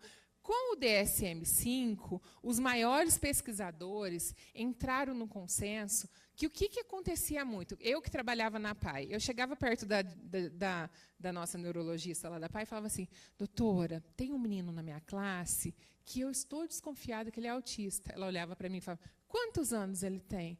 Eu, 4, 5, 6, né? Aí ela falava assim, calma, Renata, espera ele fazer 8 anos, que vai dar um insight, isso não é autismo, não, é que o desenvolvimento dele está atrasado. Tá? Por quê? Até os médicos não tinham esse aprimoramento para dar esse diagnóstico. Então, a gente ficava muito tempo, né, os manuais diagnósticos, os critérios que vinham, demorava-se muito tempo para subcategorizar. Com o DSM-5, eles entram num consenso que quanto antes a gente detectar aquele espectro, mais rápido a gente entra com a intervenção e mais cedo a gente começa essa intervenção e mais rápido, né, dentro das podas neurais, ele vai superando. Tanto que hoje, o que se sabe? Que um autista grau 3 pode vir a ser grau 2, o grau 2 pode... Grau não, né? Nível de suporte. Nível de suporte 3 pode passar a ser 2, nível 2 pode passar a ser 1, e 1 pode passar a não ter. Mentira, não existe. Quem nasce autista vai ser autista para sempre. Ele vai manter. Tá? E aí, atualmente, eles entraram nesse consenso. Pode passar, professora. E chegaram a um consenso mais aprimorado dos critérios diagnósticos. Tanto que antes era uma díade. Antes era separado comunicação, interação e os movimentos repetitivos, restritivos. Né? Hoje não, hoje é uma díade, a questão da comunicação e interação social junto, né? Eu não me comunico, não interajo, não me comunico. E a questão dos movimentos, né? A incidência de movimentos estereotipados, repetitivos, e a forma rígida de pensar. Então, hoje nós temos aí essa díade, são essas duas características, que foi o que o professor mostrou. Se não enquadrar nas duas, não é autista, gente. Tá? Então, e tem que... O médico já recebe no curso de medicina uma formação específica para poder identificar, coisa que não tinha antigamente. Nos cursos de pedagogia, a gente já tem disciplinas específicas. Outros cursos também já tem disciplinas que são optativas ou obrigatórias, que tratam disso, que a gente consegue identificar, não que a gente consegue diagnosticar, tá? Porque o pedagogo não diagnostica. Embora, o que o Danilo falou, eu me vi muito nisso. Que durante muitos anos estudando isso, eu comecei trabalhando com autismo, e eu trabalho com autismo até hoje no ensino superior. Eu bato o olho, isso me faz até mal, para falar a verdade. Eu já cheguei numa festa de aniversário, meu marido saiu, se eu tivesse aqui, ele ia falar, e eu vi uma criança, um priminho do meu marido, há anos atrás. Eu cheguei e falei assim, Fábio, aquele menino é autista. Aí o Fábio falou assim, como assim, Renata? Está ficando doida? Eu falei, é autista, eu tenho certeza. Ele falou, não, não é. Passou um tempo, gente. A mãe dele foi num salão e a mãe começou a falar, né? Ah, ele faz isso, ele faz aquilo, e tem movimento, e fica pegando a rodinha do carrinho de Hot Wheels e rodando, e fazendo aquilo. E eu percebi porque ele andava muito assim, de um lado para o outro, se jogando, e a avó vinha, dá um beijo, ele não dava. A avó chamava, fulano, ele não via, entendeu? Eu falei assim, ele é autista, eu tenho certeza. Uns movimentos muito de pular, de andar na pontinha do pé. Então, a gente bate o olho, hoje a gente sabe já tem. Só que a gente não pode dar o diagnóstico, a gente pode encaminhar. Né? Falando assim, olha, procura. E, na época, a minha cunhada, né, no salão, falou assim, por que você não procura a Renata? Já que você está falando tanta coisa dele, vai lá conversar com a Renata. A Renata, catei ela, levei na PAI, que era a nossa referência na época. Aí a diretora da PAI, lá de Batatais, falou assim, não, vamos fazer. As meninas lá, que era da junta do Dr. Pina, trabalhavam lá na genética na PAI, vamos fazer um estudo, vamos fazer um aconselhamento genético, vamos ver. Hoje, o menino tem 18 anos, é autista. Está fazendo faculdade, tudo, é autista. Então, quer dizer, olha só, quantos anos atrás eu já percebi, e hoje a gente tem a gente consegue, né? A gente consegue, se bate o olho, a gente já... Mas eu não saio falando. Pode... Antigamente eu falei, né, nesse caso, mas eu era mais nova, não, né, mas eu falei para o meu marido, Fábio, E aí, gente, quais que são as causas? Hoje, tem muitas vertentes, né, Danilo? Tem muitas linhas que estudam autismo, né? E muitas linhas já foram até superadas, já teve momento que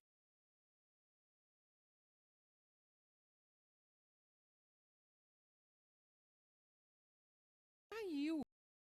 Hoje, o que nós sabemos? O consenso que tem, não se chegou ainda a uma coisa definitiva, mas o consenso que é de ordem genética e ambiental. Tá? E aí, pode passar, nessa questão do consenso, eu trago para vocês alguns achados. Há uns 3 anos atrás, eu participei na USP de um evento com o Dr. José Salomão. E ele trouxe que tem uma linha que está investigando justamente isso. Porque na minha época, na época da professora Alessandra, ninguém tomava antidepressivo, a gente tomava uma cinta, né? Ninguém tomava anticonvulsivante, ninguém tomava remédio para emagrecer. Minha mãe nunca tomou remédio para emagrecer.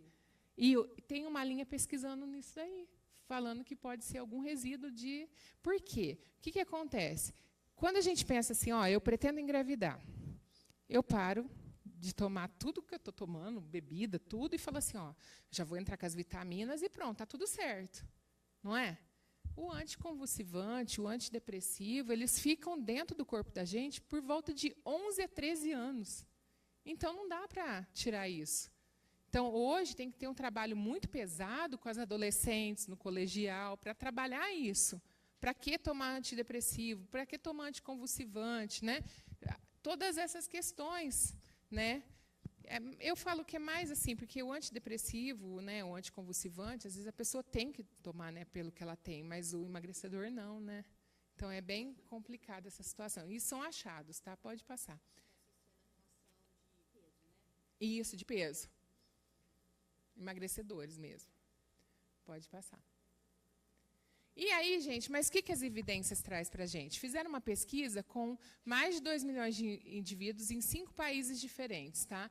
Quando eles fizeram essa pesquisa, ó, Dinamarca, Finlândia, Suécia, Austrália e Israel, eles chegaram à conclusão que a maioria era genética hereditária. Como o professor disse, tem muitas pessoas que têm um autismo e não sabem que têm um autismo. Tá? Hoje a gente já sabe que o autismo tem essa ordem genética, e quando a gente vai fazer o aconselhamento, que vai pesquisar, ou o pai ou a mãe tem. E hoje a gente já sabe que, diferentemente do que se falava há muitos anos atrás, que tudo era mãe, tudo era culpa da mãe, e a mãe, quando tem um filho com autismo ou com qualquer outra deficiência, vira uma mãe solo, né? Porque a maioria dos pais vão embora, hoje os estudos falam que está no genes do pai, a maioria dos casos de autismo. Então, quer dizer, a maioria dos casos são os pais que têm o autismo. Tá? Pode passar. Dados que a gente tem hoje, foi publicado recentemente a prevalência do autismo, aí nós já chegamos a um caso a cada 31 nascidos. Se a gente pensar que lá em... Deixa eu chegar perto, porque eu não enxergo de perto. Em 2006, era 1 em 150, a proporção aumentou e muito. Então, hoje a gente tem 1 a cada 31. E diz que a pesquisa nova que vai sair, nós vamos chegar em 1 a cada 25. E essa pesquisa é dos Estados Unidos, do maior centro de referência de pesquisa que a gente tem. Nós não temos uma pesquisa no Brasil. Só para vocês entenderem, no Brasil, o último censo que foi feito, que era uma promessa, ele virou um tiro no pé. Por quê? Como foi feito esse censo? A cada 10 casas, na 10ª casa, eles perguntavam, tem alguém com autismo aqui? Aí, mais 10 casas, perguntava, tem alguém com autismo aqui? E não perguntava naquelas 9 que passou. E, muitas vezes, tinha nas 9 e não tinha na 10ª. Então, foi um censo aleatório que não gerou dados fidedignos. Tá? As escolas. Exatamente. E outra coisa, eu acredito que seria mais da saúde mesmo fazer esse censo, né? A gente conseguiria fazer esse censo, porque a gente tem o contato com as pessoas que frequentam as terapias. Entendeu? Dando continuidade, estimava-se que a gente tinha 70 milhões de autistas no mundo, 2 milhões no Brasil. Se a gente pegar esse novo dado do CDC, o que vai acontecer? Nós não temos só 2 milhões, nós temos 6 milhões no Brasil. É muito.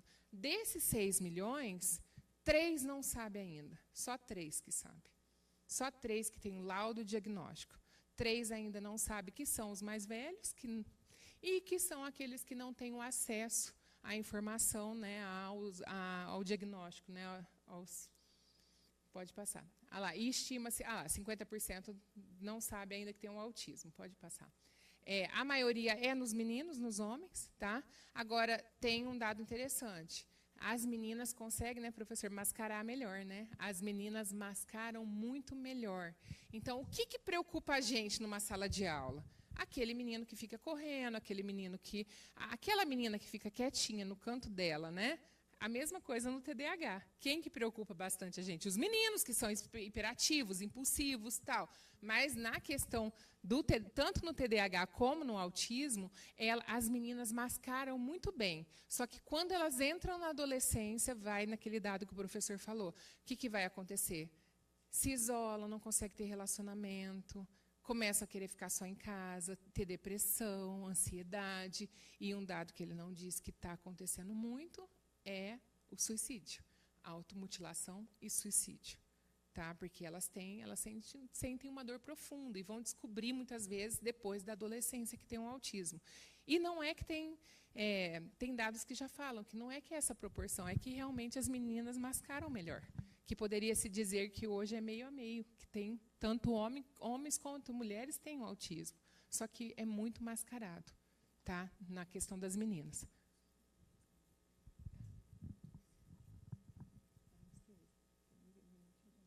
Tá bom? Tá, então vou tentar. Então tá, pode acelerar então.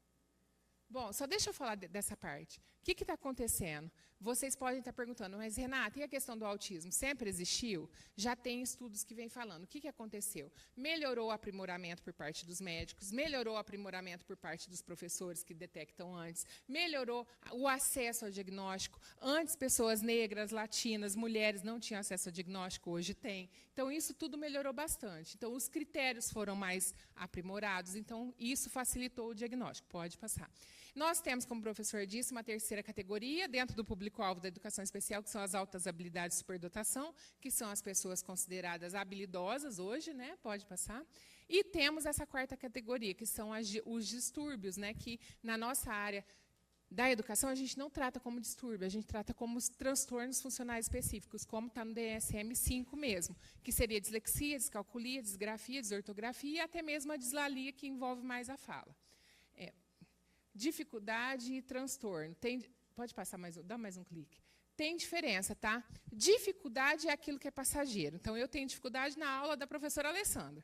Trocou a professora, eu aprendi. Então, é passageiro. Ou eu estou com dificuldade de matemática, no outro ano eu não tenho. É passageiro. E tem vários fatores, né? A perda de um pai, a morte de uma avó, o nascimento do irmãozinho. Agora, os transtornos, eles nascem com a gente. Só que eles vão aparecer em que época? Na idade escolar.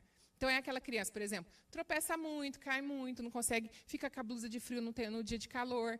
E aí a gente vai perceber o quê? Que lá, quando ela está com 7 anos, que ela vai aprender a ler, escrever e calcular, aí descobre que ela tem a dislexia, a descalculia, mas as características apareciam lá atrás.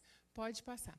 E será que tem outros transtornos do neurodesenvolvimento? Tem. Como o professor disse, pode passar. O TDAH mesmo. O TDAH, ele está muito presente. Hoje, eu tenho um colégio que eu tenho 125 crianças com alguma coisa. Tá? A gente está ali. Desses 125, 53 têm o TDAH e 50 têm o autismo. Só para vocês entenderem como que está a proporção. Então, os transtornos de neurodesenvolvimento estão caminhando muito juntos.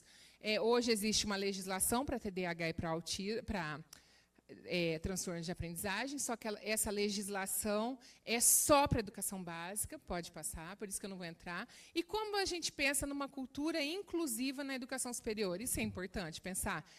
Porque não depende só dos professores, só da instituição, depende de todo mundo, como o professor disse. Tá? Quais que seriam esses desafios para a gente construir essa educação inclusiva e essa cultura inclusiva na educação superior? Pode passar. Primeiro, uma barreira que a gente enfrenta muito grande na educação superior é a autodeclaração. Por quê? Vocês são maiores, vocês se declaram se vocês quiserem. Não é obrigado a se declarar. Na educação básica, a gente fica apertando a mãe. A gente fica falando, mãe, vai no médico, leva no médico, tem alguma coisa. Na educação superior, eu não posso falar nada. E vocês, se alguém de vocês aqui tiver o autismo e falar assim, eu não vou contar para a minha faculdade, não conta. Não é obrigado essa autodeclaração. Então, um outro fato importante que a gente tem são as questões de acessibilidade. Pode passar, que aí eu vou falar bem depressinha. A acessibilidade, como eu disse, é o direito de ir e vir, que garante os 3 eixos ali, o acesso, a permanência e a aprendizagem. Pode passar. Mas nós temos a acessibilidade arquitetônica, que é aquela que a gente pensa, e que tem solução. Construiu uma rampa, alargou uma porta, melhorou um banheiro, está acessível o ambiente físico. Mas existe a comunicacional, que a gente precisa de libras, a gente precisa de o braille, a questão visual. Tudo isso entra na comunicacional. A tátil, né? Metodológico-pedagógica. Os professores precisam se capacitar para entender como fazer uma adaptação curricular, uma adaptação de conteúdo. A próxima. A adaptação instrumental, são os instrumentos. A gente precisa ter instrumentos para trabalhar. Então, o menino não enxerga, precisa de uma lupa. O menino tem uma paralisia cerebral, precisa de um capacete tamanduá, de um teclado colmeia. Então, a gente precisa de tudo isso. Tá? Mas aí a gente tem mais uma acessibilidade. Vamos lá. Programática. As leis, muitas vezes, elas estão escondidas. Ninguém quer que saiba. Hoje está muito mais escancarado. Hoje vocês estão tendo um evento para discutir essas coisas. E a gente tem tudo nas redes sociais. E a última, que eu considero a mais importante, a atitudinal. Essa, eu falo assim, que ela vem do berço. Tá? Ela vem das nossas atitudes no dia a dia frente à pessoa com deficiência. Como que eu gostaria de ser tratada? Como que eu trato as pessoas? As visões capacitistas que a gente tem. Nossa, ele é tão bonitinho, ele tem certeza que ele tem autismo? Loiro do olho azul, como que ele tem autismo? Isso é uma visão capacitista. O autismo ele não tem cara, ele não tem cor, ele não tem... Então, são visões que a gente tem erradas, né? Que a gente trata como incapaz. Né? Pode passar? Pode passar. Para a gente construir, aí eu estou chegando, finalizando, tá? A gente não tem uma receita pronta, a gente tem alguns caminhos que têm dado certo. Pode passar. Dentro da educação superior, uma coisa que tem dado muito certo, que eu que comecei na minha pesquisa, tá? A minha pesquisa na época do doutorado foi considerada uma pesquisa inédita. Por quê? Eu trabalhei toda a questão do mapeamento na educação superior. Tá? Então, o que eu fiz? Mapeei todos os casos que a gente tinha na educação superior. E olha que a faculdade que eu trabalho tinha mais de 120 polos no Brasil inteiro. Então, eu fui mapeando quem tinha realmente o que tinha. Baseado nisso, eu criei no site da própria faculdade um lugar que eles pudessem entrar, clicar, falar o que fazer o contato com o núcleo de acessibilidade, falando o que eles tinham, o que eles necessitavam e anexando o laudo. Então, isso chegava só para a gente do núcleo de acessibilidade. A partir daí, eu marcava uma conversa, e aí a gente conseguia acompanhar esses casos e monitorar tudo que eles precisavam. Então, chegava desde a coisa mais boba que vocês imaginam. Olha, professora, eu tenho baixa visão, eu tenho vergonha, mas eu preciso que a prova tenha pelo menos o tamanho 20, senão eu não enxergo. Chegava a isso. Chegava também assim, professora, eu tenho pânico na hora das provas, eu preciso fazer a prova sozinha. A gente organizava e adequava. Só que a gente só pode fazer isso a partir do momento que a pessoa se autodeclara. Então, tem que ter toda uma campanha de autodeclaração, de incentivar. E o que a gente percebeu muito? Dentro da educação à distância, tinha muita pessoa com deficiência. Por que tinha muitas pessoas com deficiência, gente? Eles não vão na escola todo dia, no presencial. Então, eles não precisam se mostrar para ninguém. Então, o que eles faziam? Iam para a EAD. Então, gente, só para vocês terem uma noção, na minha pesquisa, eu coletei mais de 200 alunos com deficiência. Tinha jornalista, que era paraplégico. Eu tinha a pessoa... Nós encontramos 2 casos de altas habilidades no curso de música. Então, a gente tinha autismo, muito, TDAH, muito. Tá? E, através desse mapeamento, desse acompanhamento, monitoramento, hoje a gente tem casos de sucesso que terminaram a faculdade e estão trabalhando aí na área. O jornalista está na IPTV, de Ribeirão. O músico tem uma banda aqui em Franca. Então, a gente tem o DAO, está trabalhando na educação física. Os meninos com TEA estão trabalhando no supermercado em Batatais, no administrativo, porque são excelentes para isso. E assim vai. Pode passar. Outra coisa importante, formação continuada. Se a gente não entende de lei, de política, de documentos, aquele documento DSM-5 é o documento de médico. Mas é importante que todos conheçam, que todos leiam, porque ali tem os critérios, ali tem tudo para a gente poder entender. Tá? Pode passar. Outra coisa importante, a reorganização do processo de ensinar. Tá? Não dá para a gente ensinar mais todo mundo da mesma forma. Então, a ensinagem, né, ela tem que acontecer das diversas maneiras. Tá? Eu trago essa chart aí, que é bem interessante. Imagina como que o elefante vai subir a árvore. A avaliação não vai ser justa de jeito nenhum. Pode ir. Práticas inclusivas, como a adaptação e adequação curricular, é importante. Colaboração. Aqui tem a professora, né, que faz todo o trabalho. Eu acredito que você também, que é do núcleo também? Não? Não?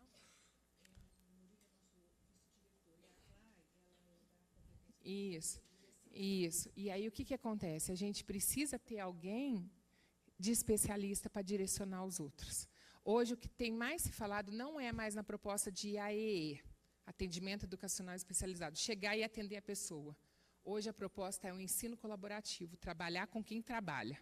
Então, na educação superior, a gente não vai pegar os meninos e levar para a nossa sala para conversar. A gente vai capacitar os professores que trabalham com eles. Então, a proposta hoje é o ensino colaborativo. Tá? Pode passar. Parcerias são sempre importantes, principalmente com as universidades. A universidade é onde nasce o conhecimento, então a gente precisa dessas parcerias. Precisa com parceria de saúde? Precisa, educação, social, mas a gente precisa estabelecer com a família, com a equipe que trabalha da saúde também. Pode passar. E, para não concluir, dá para ter inclusão no ensino superior? Vocês já viram essa série, né? Existe no Brasil um menino, o Enan, vocês já viram ele? Depois você assiste. Ele fez medicina. Então, é possível chegar no ensino superior? Não é só em minissérie que a gente vai ver, tá? Na Netflix. Existe de verdade no Brasil, tá? Pode passar? A gente vai ter... Isso aqui são umas diquinhas, né, de reconhecer as diferenças, ter empatia, ajudar, ter um ensino colaborativo. São todas dicas que a gente precisa ter. Pode passar? Pode passar para o outro. Para o outro também, pode passar. A neurodivergência e a... Volta um pouquinho. A neurodivergência e a educação inclusiva depende de um trabalho e de um esforço coletivo. Não é só o esforço dos especialistas, é o esforço de todos vocês juntos, tá? De todas, independente das áreas que a gente atua. Pode passar? Na realidade nossa é aquela lá, tá? A igualdade é essa. A equidade é isso. Mas, no fundo, o que todo mundo quer? Acabar com as barreiras. A gente não quer ficar dando mais suporte. A gente quer eliminar essas barreiras que estão na frente, que estão atrapalhando o processo de inclusão. Tá? E, para finalizar mesmo, livros, mentes e guarda-chuvas só serve se a gente deixar um livro na prateleira, ele não serve. Se a gente deixar um guarda-chuva fechado, ele não serve. Se a gente não abrir a nossa cabeça, não serve. Então, que vocês comecem de fato, a pensar diferente, a olhar o processo de educação inclusiva diferente. Tá? Obrigada e desculpa a demora. Tá? Obrigada.